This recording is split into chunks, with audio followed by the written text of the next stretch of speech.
Do you think that custom streaming button is not? I've been having problems with the last few times I've tried, so then I just gave up because the only reason we were doing it was to stop the online chat, the YouTube chat. Yeah. The mayor had exception. Okay. So just send you this here? No, I got it already. I've got Do you think YouTube that up on my custom side. streaming button is not?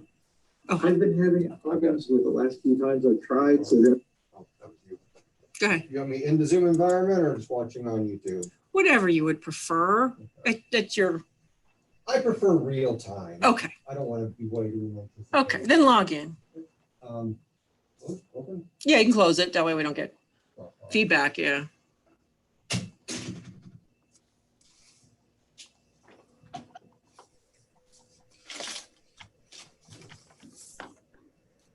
Hello. Hey, Bill. How you doing? Good.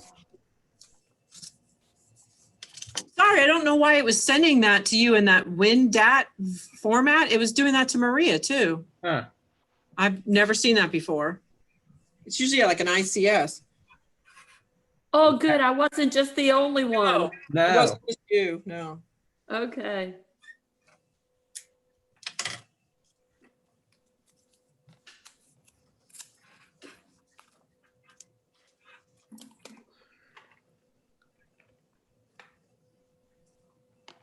So we get waiting on two more. Yes, ma'am.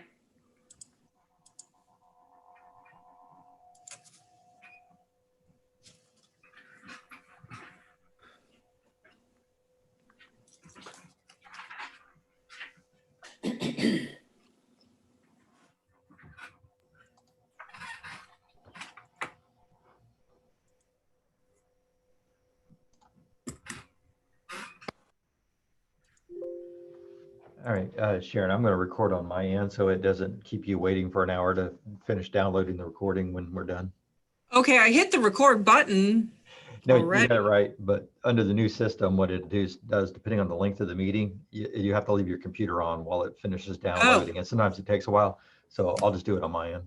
Okay, thank you.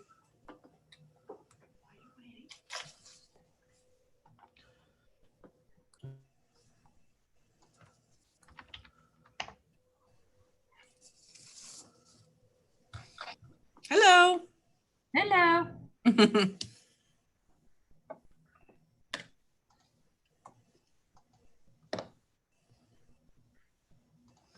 Okay, so I'm just waiting on John. Yes, ma'am. Do you want me to try texting him? I'm gonna do that right now. See if Oh, okay. hopefully catch him. Oh, there he is. Oh, He's on. okay. Oh. Hey, John. Hey, how are you? Good. All right, so we got everybody and we can see everybody. Thanks for joining us. So this first meeting, we were gonna just kind of go over some general information, talk about how the process might proceed. Originally, we were hoping to get this on the March ballot, but I think with COVID, that's probably just not gonna happen. It's not imperative that it gets this March. It can go next March, as long as we get it done before the next presidential primary, because that's what gave us some struggles with complying. But okay, so we'll call the meeting to order at 6 o'clock.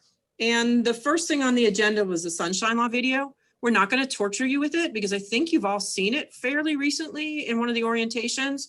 But if you want to borrow it for a refresher, you can just email Maria and we'll get it to you. We do have it on DVD. And also there is, the state has one out there as well that you can watch online.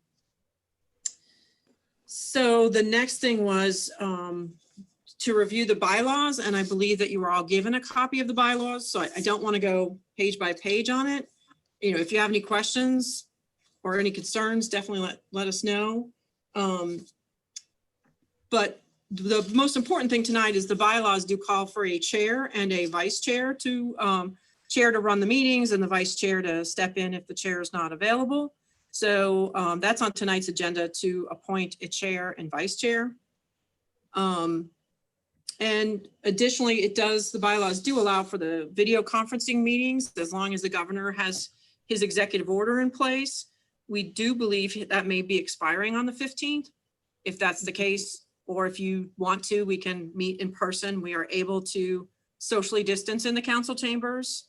We've got it marked off, so it wouldn't be a problem as long as everyone felt comfortable. And if you didn't, you could either call in or we'd find some other way to let you participate. Hey, And then- Sharon, Yes. is the bylaws, the charter, is that what you're saying? Is that one of the? No, the bylaws were a separate document. I think, Maria, was that something that you sent out? Correct. They were attached to the welcome letter from Mayor McDonald. It's about- Welcome you to the committee. It's 6 pages. Yeah. But I can email it again if folks don't have it, if you want to. Yeah, I don't think I saw it, Sharon. Okay, all right, I can email it. Then there is one section that I thought, let me see if I can share my screen and pull it up. Maybe. Let's see, share screen. And it is this one. Okay, so can everyone see this is the bylaws. This is what it would look like if you got it. And again, I'll email it anyways, but one of the things that are in here that will be helpful as we go through, let me see, it is section D down here, the conduct of business, and it does give some helpful hints about what we should be looking at for amendments in terms of what to consider. And I just wanted to go through them. So the first one is the constitutionality of amendments should not be doubtful. For example, if it conflicts with the Constitution, Florida statutes, or if it's been preempted already, we would want to avoid those. Amendments and ballot language should be clear, concise, and understandable. And, you know, that's always difficult because you only have so many words, but we'll work on that. The amendments should consider the fiscal and practical impacts on city government. So when we have those proposed amendments, if there is a fiscal impact or a practical impact, we should spell that out in the report for the council. Amendments should attempt to avoid specific static dollar amounts that can only be changed by amendments to the charter. And this is when you put something static in there and the only way to change it is to ask residents to change it. It's difficult if they say no and it needs to be changed. So we do have some static dollar amounts in there. You may have noticed council's pay is in there with a static dollar amount, but then an inflation factor. So that's something you may want to discuss. We should not reference state statute numbers. You could reference titles instead. That's way, you know, you're just generally speaking about some of those issues. And you wouldn't want to duplicate Florida statutes in your charter. It's not necessary. Amendments should avoid usurping the city council's authority. They should avoid matters that would be more appropriate as ordinances. So ordinances are code, and there are many things we handle with ordinances. You got to remember, anything you put in the charter, you have to go out to the voters again to change. So you want to put as little as possible, but as much as is impactful. It needs to rise to a different level than an ordinance item. And if a charter amendment does not meet the above criteria, there's other means of addressing the problem. So we may identify a problem that doesn't necessarily need a charter amendment or an ordinance. It may be a resolution or a policy. So some of those things that may come up, I just wanted you all to be aware of this section because I think it's helpful to be remembering those as we go through. And I will stop that now. So I will, for those of you that didn't get it, I will email it tonight, and then that way you can read through it. Again, the most important thing tonight is we need to elect a chair and vice chair. Maria, anything else on the bylaws you wanted to cover, or you feel like that's? No, I think that's it. And if Sharon, if you like, I can do it when I return to work tomorrow I'll be glad to email it to all of them again. I've got it up on my screen. All I have to do is hit two more buttons. I'll send it. Okay, I just hate to. Yeah. So then the next thing I had is the process for charter review. And this is something we may want to all discuss. I believe you all got a copy of the charter, and it's, you know, it's fairly long. There's 11 articles. So when I was going through it, I thought, we want to keep these meetings to an hour or 2 hours, so nobody's, having a marathon meeting, is that we could break the 11 articles into 3 meetings, do 4, 4, and 3. That way we know exactly which articles we're addressing at each meeting. So say we address the first 4 articles, Article 1, 2, 3, and 4, you will have been prepared, be able to read them, come with your ideas. If Maria or I have received either from department heads or the public input on those articles, we'll list those on the agenda so people know what we're talking about. And then you can have a public period just on those articles. So folks who are interested in Articles 1 through 4 can come. And when we're done with those, we'll catalog the changes that are recommended.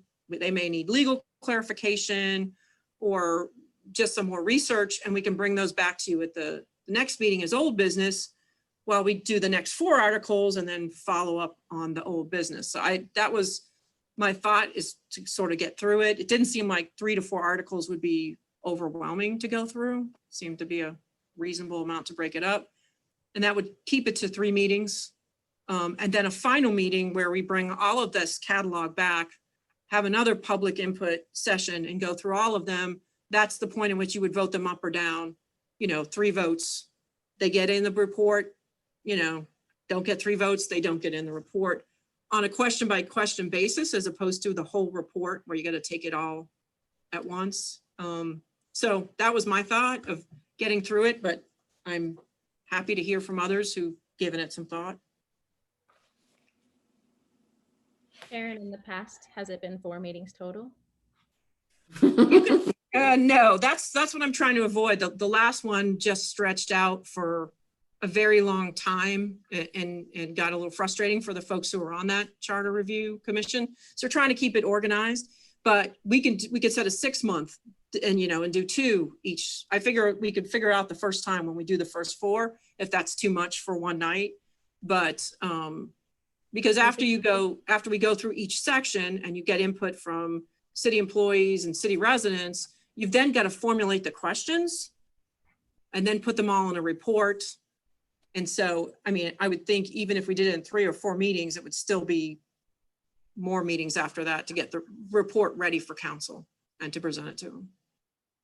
But there's no limit in terms of getting the, if it takes longer, it takes longer. I think Maria can correct me. I think it took over a year last time, and that seemed to be too much. Correct. And there were 29 questions. Well, Well, would it be Sharon, better to- can go you ahead. talk a little bit more about the timing on this? I was under the impression that we were going to try to get something on for the March ballot. If that's not the case, is a March ballot the only option for us, or would there be another November election coming up? And I guess, and it goes to the timing of how many meetings we have to have and how we would Right. structure them, I guess. One of the things I'd say about taking the charter block by block, that makes a fair amount of sense, but I would imagine there's also going to be maybe another meeting or 2 for new items, things that are not really currently in the charter and that we might consider adding, or people in the community might want to add. So that would be a separate thing. But if we have a much longer time horizon, I guess, I'd been thinking, well, we got to get this all done by December, but if that's not the case, then we have I don't think it's going to be realistic. It's just, for whatever reason with COVID, everything takes so much longer to get meetings arranged and, and get everything. We could try, it would probably mean meeting every 2 weeks, but just finding all of you for one meeting was difficult. You know what I mean? So we wanted to have it done for March. It's not critical. The one item, of course, the council changes in March. So if they're, that'll be a different, council voting on it. One person different. So, we could certainly try to do that. There's, I just hate to have an accelerated time frame that leaves the public out of it. That's what I'm afraid of, is that there's so much going on. We're just not getting a lot of public input. And I think that's where the new stuff would come from. Mhm. But I'm willing to go either way. So if we want to try to accelerate it, that can be done. I just want to make sure we have enough meetings. If we did at least a public input meeting, I'm just thinking about wrapping up the report and everything and getting it to council. They need 2 meetings for the ordinance. So like Right. they need 2 meetings. It's got to get to the supervisor in December to make March. Ooh, Yeah. So I think we lost a couple months over the summer. If we'd started in June, I think it would have been easier. Sharon, also after the group, the Charter Commission puts their questions together, it has to go to legal for them to look through it, to make sure everything's legal, et cetera. And then it comes back to council as the final form for them to accept also. And then we prepare it for the questions for the voters. So Lori, do legal you- has to get a hold of it afterwards. Do you know if it's not March, is it next March? Or is there any? Okay. Well, I would have to check with Bill to see if we could piggyback for the November 2021 election, because we could do a mail ballot if this is important enough, or I don't recommend a special election for these questions, but I would have to check with Bill to see if we could piggyback with the November 2021 election. Otherwise, then we wait till our March 2022. Can you Sharon, believe that? Are So, there any critical elements to the charter that needs to be changed that we're kind of waiting on to get through this process?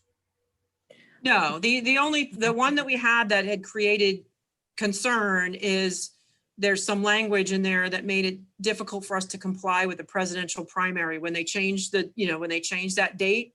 It didn't give us enough time to have qualifying. So we want that changed before the next presidential election, but Mhm. clearly that's, not next March or the following March.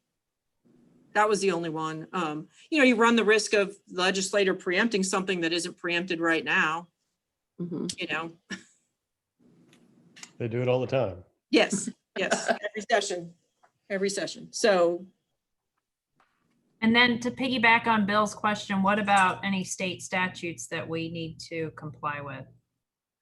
Anything new that we're out of compliance with? no, No.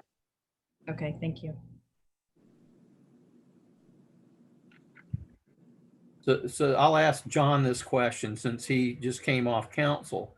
Is there anything in the charter that you felt that hamstrung y'all or that you could not have flexibility to make a decision on because the charter bound you?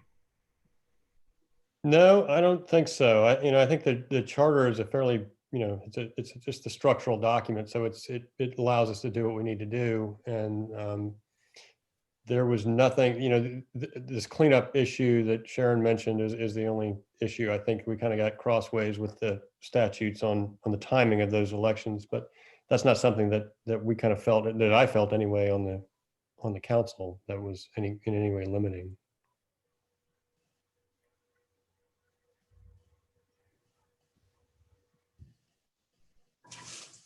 I think as a resident, I prefer that we take our time then and maybe span it out to 4 or 5 meetings and break it down like you suggest. And making that 5th meeting might make their time available for additional items that people want to add.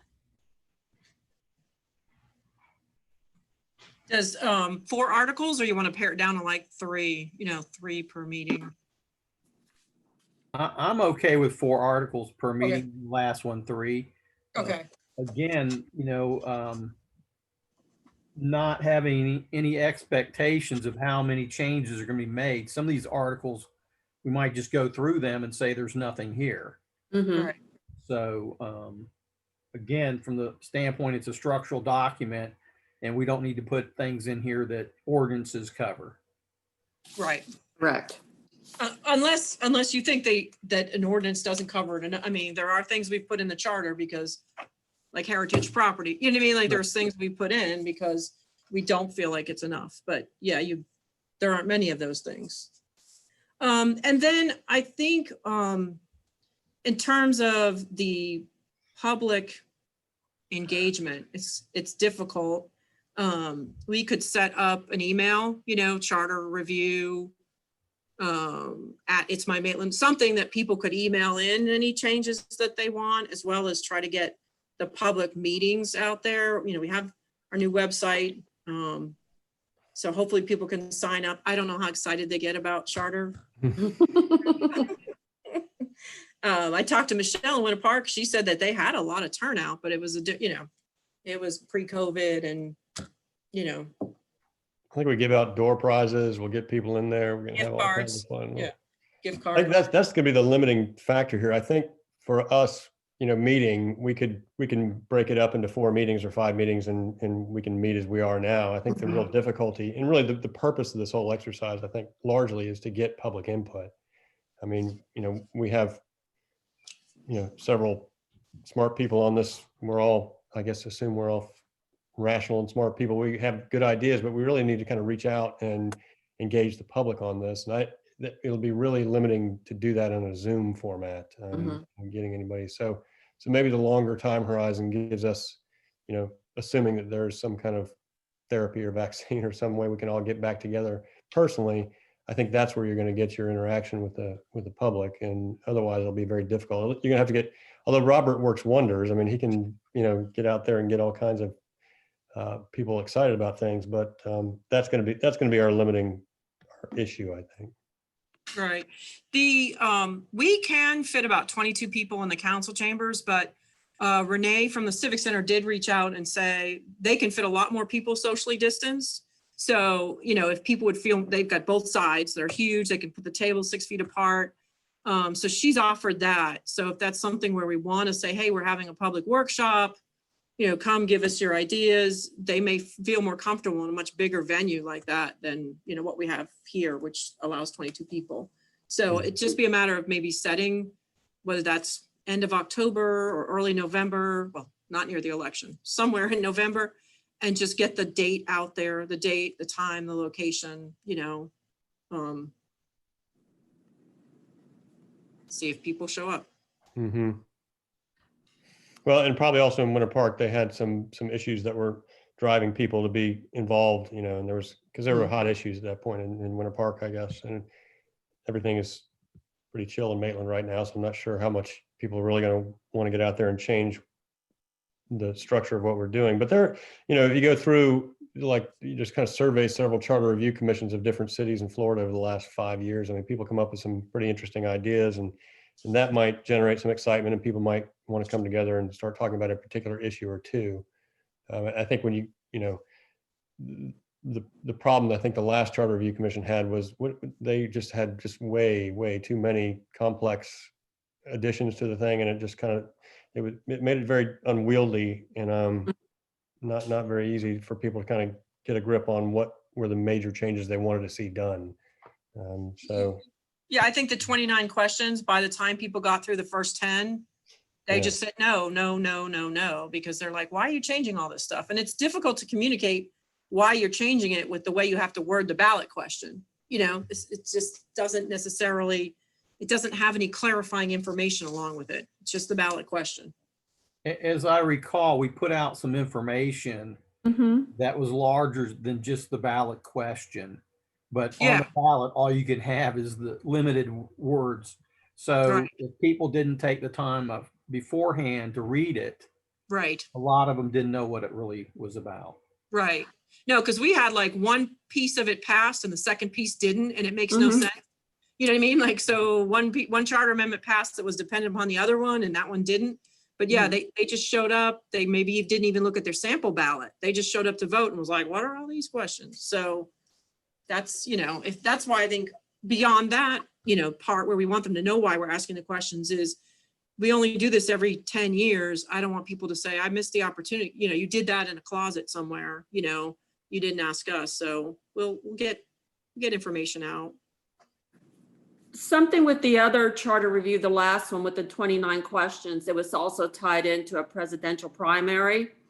So besides our 29 questions, we had the presidential primary on there and all the state and local races. So by the time they got to our 29 questions, my numbers did not add up correctly all the way through. People would just vote for the item that they wanted. So you need to take in consideration the number of questions also. And I did promise Bill Cowles that I would not have 29 questions again. So are we having to clean up anything from the last time? I mean, is that what I'm hearing you say when we have to go over in There's, each meeting, we have to go over what's already there? so let me see if so in the charter itself, we would go through each article and see that those are still valid. You know, there are some things that didn't pass the last time that Need to.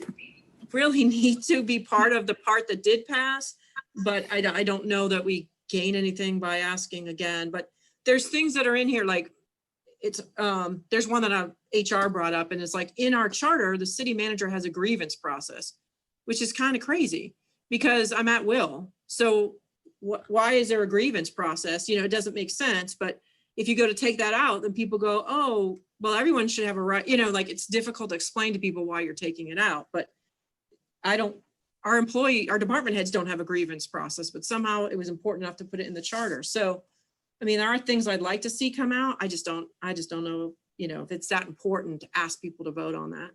You know, if the more questions we ask waters down the time they take. Mhm. Yeah, those elements may be benign. It Yeah. doesn't mean anything if they're there or not. Yeah. I mean, I think it's silly, but Sure. you know, So typically, if we want to bring something new up, how long of a process is that? so I think that, so if we're going through like these sections and you think that something new belongs in that section, because the sections sort of, you know, cover powers of the city, you know, as you go through and you think that something belongs, or we also have recommendations from department heads and a council member gave us some stuff they want considered, we'll bring those up then. Any member of the public can bring something up and you can bring something up too. I think if it doesn't fit into any of those categories, that would sort of be that that fifth meeting or fourth meeting where we go, and anything else the commission deems appropriate. So, you know, if it's So brand it's a new, Brand new article. Yeah. Typically, how long does that process take? so you're basically, you'd be bringing it up at one meeting and then if 3 members of the commission want to talk about it further, we would either staff would provide you the research that we need, or legal will look at to whether, you know, it's preempted, and then you guys take a vote on it. So it's really just one meeting, if, you know, unless there's a lot of information we need from legal or from staff, you know, to go along with it. So if it's something that's already in someone else's charter, or, you know, or there's no legal issues, there's no reason why it couldn't go in their final report. So. And that final report is a recommendation to council, and they can pull any of those off. Yes, Cliff confirmed that's, you know, your final report can go. You can also do sort of a minority report along with that. Like, say, for example, somebody had suggested a charter amendment that didn't get the 3 votes, but they still want to tell council that this is something that you can do, sort of an attachment to that and say, I still think this is important, and council can take that up.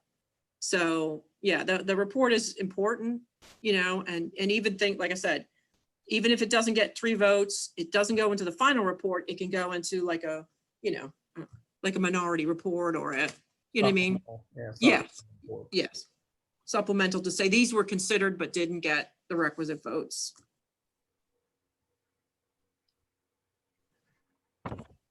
Okay, so if that looks like a process, I mean, we can tweak it as we go. Then the next thing was dates for future meetings.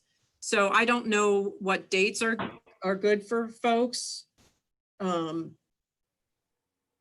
if we're doing them in the council chambers, then we have to take into account some of the, you know, some of those, but so like the second and fourth Mondays are no good, but the first and third are fine, you know. I don't know if people want to just email me, or I can send out dates.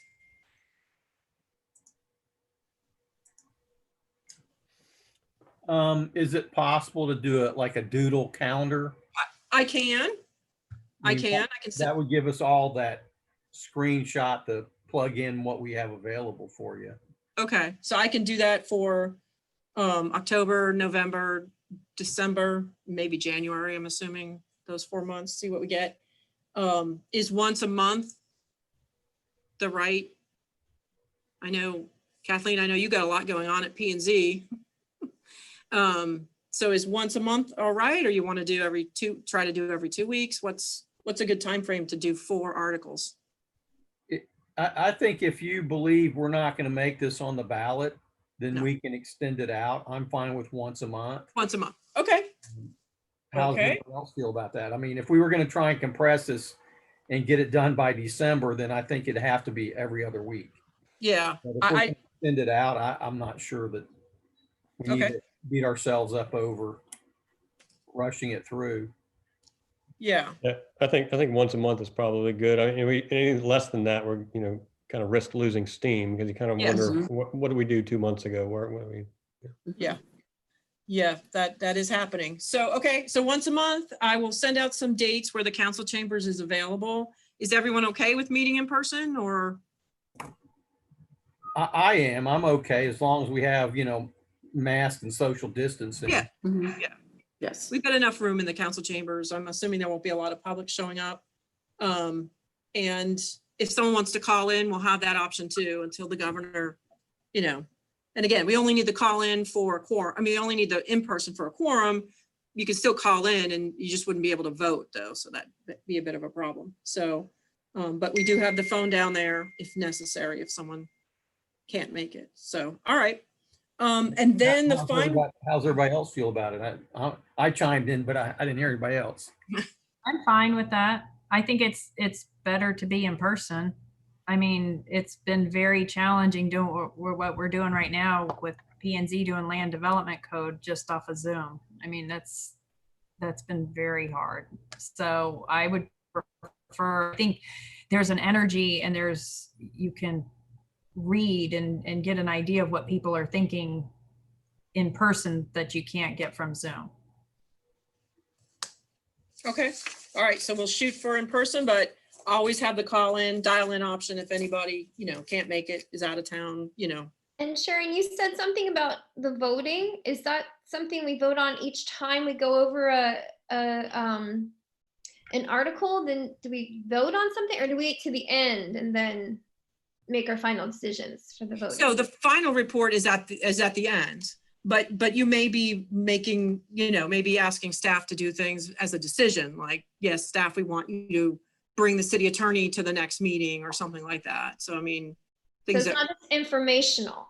right, It's going to be, we want this action to take place, and Yes. that's going to move on. Okay. right. Then you would vote, yeah, if it was just general. And I have not asked Cliff or his office to come to the meetings yet. I don't think it's necessary. If we have a legal question, I think we could shoot it to him and let him answer it. And then if he needs to come in person, he can do that, but don't want to spend a lot of money That's having him what sit we did there. last time. Yeah. And that worked okay, Bill? You think? Yeah, we just shot him questions and I think Maria transmitted whoever, and he looked at them and then responded back. Yeah. Okay.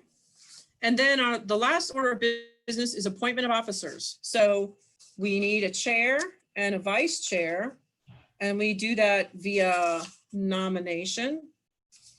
Did Bill just say he was on this before? Yeah, I was on the last one. So I think I would nominate him to be the chair. I'll second that. Who's second? Kathleen? Yes, Okay, thank you. as long as We it's need, not. we need a third or a new A third, person. I'll go with Okay. a third unless we want to do a vote. Okay, thank you, John. Okay, and vice chair. Bill. Sorry. I think John has nothing to do. I'll nominate John for vice chair. I'll Okay, second that. I'll third. all right. Congratulations, John. Oh, thank you. Okay, so anything else? I'm just gonna cover emailing out the bylaws. We're gonna do the first 4 articles at the next meeting. I will send out dates for each of the next 3 meetings that you guys can tell me when you're available and we'll set something up. And then we'll get the agenda to the chair to review. Okay. Anything else? I was just kind of cruising through, doing some Google research on these city charters. And there were several that you all might want to go through that I thought were good. The city of Daytona Beach recently had one.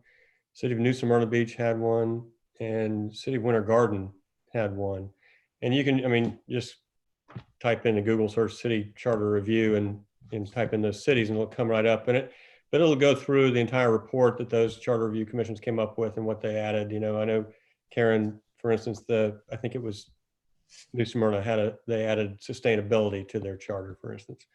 And a couple of others had a citizen initiative process that was added to their charter. So that citizens could either do it by ordinance or by charter, which we can do in any case by charter. But if there was a citizen initiative that they wanted an ordinance passed, you could have that, put on into your city charter to.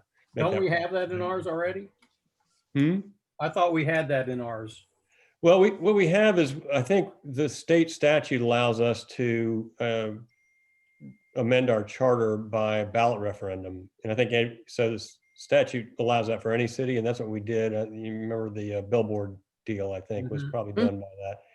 Our charter may agree with that, but I think the authority initially comes from the state statute. But this would allow, for that, you really have to amend your charter. So, we have kind of the unwieldy issue of billboards in our charter, for instance, which is, you could argue, is perhaps not the optimal place for it. If we had a procedure where we could have made an ordinance, like a city citizen initiative, to make that an ordinance rather than a charter amendment, that's maybe a more appealing way to go for certain issues that maybe don't rise the level of being a charter amendment. Mm-hmm. So the two different flavors of how you can make a law is by charter amendment or by ordinance. So. And you think that's New Smyrna Beaches? New Smyrna, I think, had the sustainability. I think Winter Garden okay. may have done the citizen initiative, and it looked like there's maybe a majority of jurisdictions in Florida allow that. So it's not an unusual thing. Karen, Would you like it? Yeah. City's doing theirs too. This is really going to be new business, so I won't go into detail. It's something that I want to bring up. Is being affected right now in Orange County's charter. So is that something that we should look at with legal right now so that we don't waste our time with certain things? Or So it's something that Orange County is looking at yeah. through their charter, through their current charter review? Mm-hmm. And because our attorney is their attorney. Oh, okay. Yeah, so I mean, if he's found it, that it's legal, or are you saying you don't know? I know it's been I mean, is there a preempted as it said. I want to bring up, I don't know if you want to discuss it right now, but I think it's imperative that we No, go ahead. discuss right to clean water. And we were founded as the town of Lake Maitland. And I think that it's just a natural progression to look at putting that in our charter and to discuss how we might want to do that. But I know that Orange County, in attempting to do it, has already been preempted, and they are in an appeal process with that. So I don't want to get Maitland entangled in anything like that. So I want to make sure if we do it in a way that's right for Maitland. Okay, I can reach out to Cliff, our city attorney, who's also serving as their attorney for their charter review commission, and find out what the status is. My guess is if they're preempted, it's state statute means we're preempted. So rather find that sooner rather than later. Yeah, I think we can go around what's going on there. Again, it's imperative we do. I mean, we're watching the little Wekiva is dead, and we are one of the watershed areas for it. So, we really, really need to address that. I think it's important to be in a charter. I think that's where it belongs. We already have a wetland ordinance. So it's a natural progression. we have a climate change resolution. There's nothing in our charter about protecting our natural resources. Okay, I will call Cliff and see what has transpired there, you know, what Okay. the language is and where he is. Yeah, a lot of that is just, I'm an attorney and I did local government law for 10 years. I worked at the county, in fact, and I'd done charter review types of things before. So I have some background on those things, just as a general matter. So, but it sounds like the water issues, I mean, and Cliff will know this right off the bat. If he is the attorney for the Charter Review Commission for the county, I think we'll have the same problem they'll have in whether or not the state statutes, most of it all is preempted to the state has preempted most water issues to itself or to the water management districts, but that'll be an easy thing for Cliff to come through and you know, but we can get that answer from him real quick and then start framing something else up that could survive, you know, a challenge and figure a different way to get to it. Okay, I will bring that back under old business, whatever Cliff, you know, so we'll do the first 4 articles and then follow up on this item. Thank you. Okay. So John, under Article 9, there is initiatives and referendums where citizens can petition the council for ordinances and referendums. Is that not covering what was talked about earlier? Well, I don't have the charter in front of me. So what is what is I think 9.01 general authority under A initiative. The qualified voters of the city shall have power to propose ordinances to the council. And if the council fails to adopt an ordinance so proposed without any change in substance, to adopt or reject it at a city election. And goes on from there. Then referendum, almost similar for a referendum. Well, that sounds like, yeah, that you can get it on by ordinance rather than by, here we go. Good Lord. Yeah, so the qualified voters of the city, is that what you're talking about?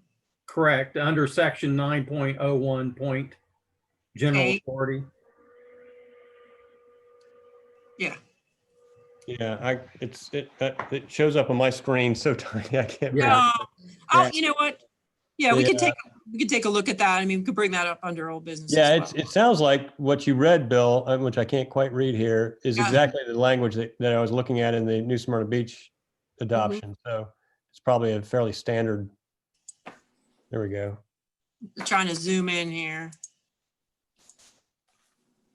But I remember when we did that billboard deal, we had to go straight to the charter because it didn't give us the option to just make that. Well, wasn't that mostly, John, because it already was an ordinance and they were looking for you to change the ordinance? Wasn't it? We already had rules about billboards. Yeah, and I guess part of it was And they were trying to like give themselves an exception. Yeah. Yeah. So, and if the other part of this is if you pass an ordinance like that, I guess we were perhaps concerned that in the very next meeting, a city council could just 2 meetings. Yeah. 2 meetings could quickly do away with that ordinance. So, yeah.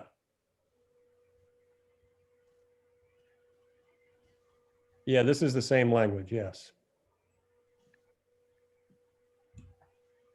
So Okay.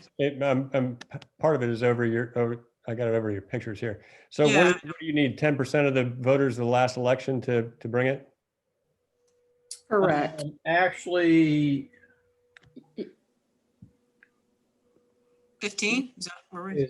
9.02, any 5 qualified voters may commence initiative or referendum. Mm-hmm. And then Yeah. down below, there might be a percentage, 15%. 15%. Okay. Yeah, it sounds like it's getting to the same place. Okay.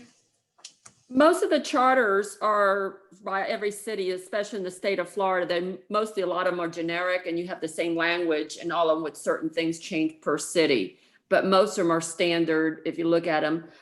Do you want me to give everybody a copy of the Daytona, New Smyrna Beach and City of Winter Gardens and send it to y'all electronically? Yeah, I think that'd be great. Okay. And I if- also have the model city charter, which I can send Yeah. out. And Okay. that comes from the National Civic League. It's their most Mhm. recent update, and it pretty much goes in the same order as our charter Right. does. It's an Okay. easy read. That was my next question, if there was a model charter. Yeah, Mhm. I have it electronically. It's just big.